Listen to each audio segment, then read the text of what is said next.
Ma armastan oma elu ja elu armastab mind. Ma naudin hetki ja voogu ja iga hommikut, õhtut ja päeva.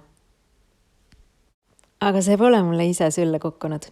See on ise unistatud ja ära tehtud, nagu näiteks aastatagune konverents naistele. Või saunapäev minu tiimile.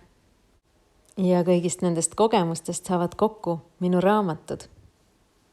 Aga selleks, et raamatud saaksid sündida, kirjutan ma palju iseenda jaoks, näiteks päevikut. Kasutan päeviku kirjutamist 3 asja jaoks põhiliselt, aga veel väga paljude asjade jaoks.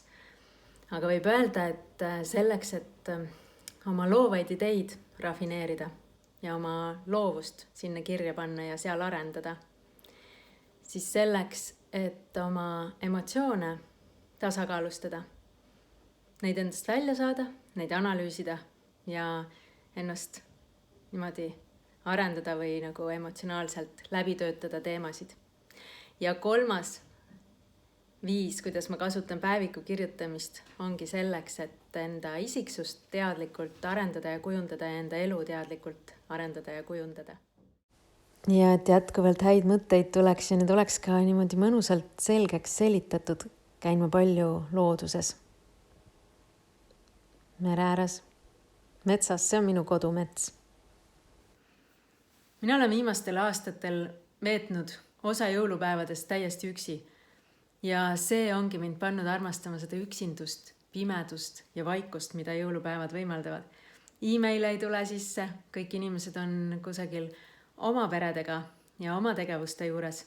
Minu jaoks see on parim aeg tagasi ja edasi vaadata ja enda sisse vaadata, keskenduda sellele, mille jaoks ei ole aega olnud säravad päikesega suvekuudel või mõnedel muudel kuudel. See on just see aeg, kui väljas ei saa enam midagi teha ja toas saab iseendaga kohtuda. Ja minu jaoks sellised jõulud on olnud hästi mõnusad ja nauditavad. Näiteks selline talve muinasjutt, mis sa hing veel oskad tahta.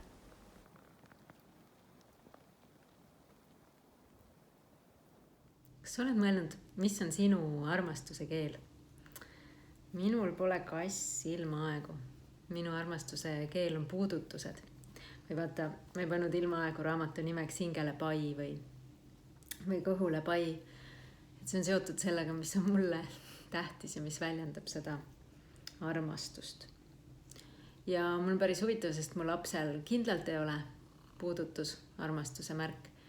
Ja ta ei lase ennast musitada juba kuskil võib-olla 4-aastasest saadik ja paitada ja igat pidi nunnutada peaga.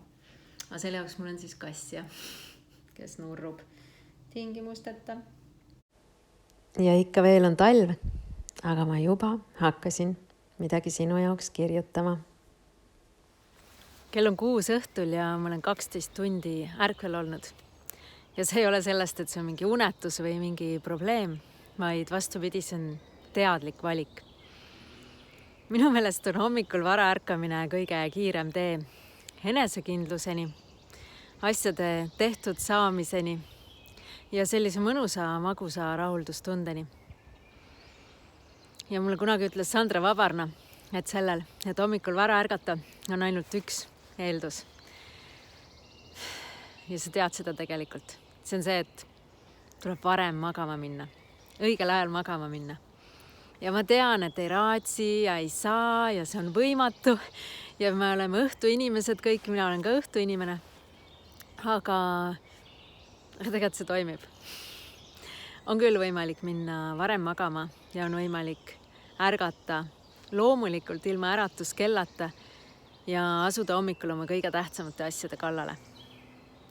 Ja minu hommikurutiinide eelis on see, et ideaalis nad kestavad 2 tundi, aga kõik hommikud ei ole ideaalsed ja siis on võimalik need teha ka 10 minutiga. Ja tead, tänu hommikutele, millega ma alustasin tegelikult selle aasta jaanuaris, olen ma valmis saanud oma raamatu esimese mustandi ja selle ka nüüd 1 korra läbi lugenud. Nii et varsti sa kuuled lähemalt sellest, mida ma kirjutan, aga minu jaoks on see selline eduelamus, mida ma saan just tänu hommikutele. Ja see raamat ongi sündinud kõik puhtalt tänu mu hommikutele. Ma olen kindel, et saan sind inspireerida. Sedasi ma panen paika lehekülgede järjekorda ja teen tegelikult sisukorda või üldse panen raamatut kokku. Vahepeal on saanud kevadest suvi ja lisaks raamatule tegin ma ka festivali, kus ma tutvustasin oma joogastiili ja rääkisin julgusest. Ja veel parema jala poole, ümise samal ajal.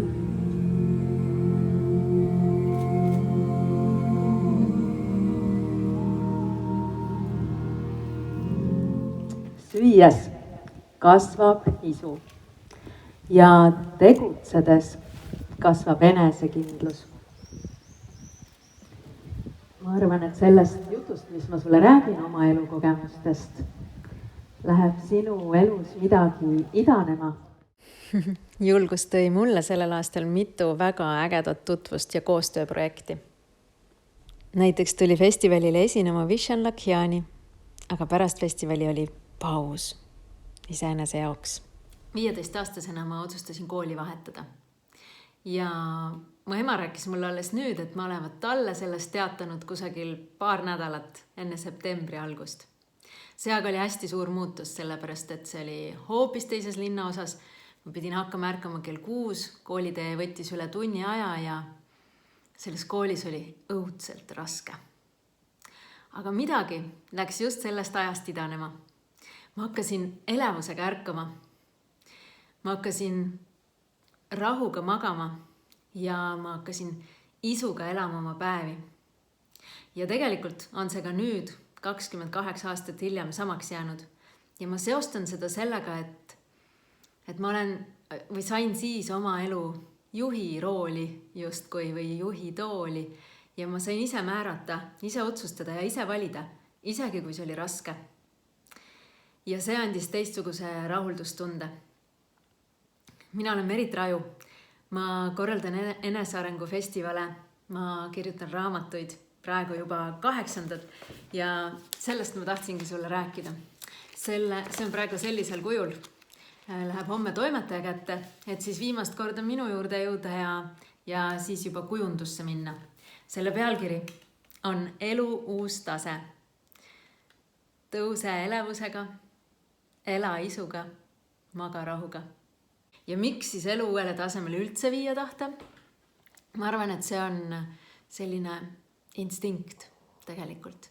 Selline elujanu ja paremuse poole püüdlemise instinkt. Ja ma ei mõtle seda moodi paremuse poole püüdlemist, et nagu praegu on halb ja nagu tahaks kuskile sinna või kuskile mujale või õnn on kuskil seal. Pigem on õnn siin ja pigem on uudisimu, mis veel oleks võimalik ja isu elada ja elust osa võtta ja jagada. Ja ma näitan selle raamatu kaant ka. Praegu on see sellisel kujul. Mets on minu element või üldse loodus on minu element. Ja aeg-ajalt tasub lihtsalt sellest elumetsast veidi kõrgemale tõusta, mõlemale poole vaadata ja sellest see raamat ongi. Kuhu, miks ja kuidas sa jõuda tahad. Just sellise elu käsiraamat, mida sa ise endale tahad kujundada. Selleks, et sina tõuseksid ka elevusega, elaksid isuga ja magaksid rahuga. See raamatus on 10 harjutust, mida teha vähemalt aastas korra, et oma elu värskendada ja uuele tasemele viia. Isegi kui sa ei ole iseenda tööandja või sul ei ole üldse aega, siis kui sa oled selle raamatu harjutused kaasa teinud, saad sa täiesti toimivaid nippe, kuidas oma elu uuele tasemele viia.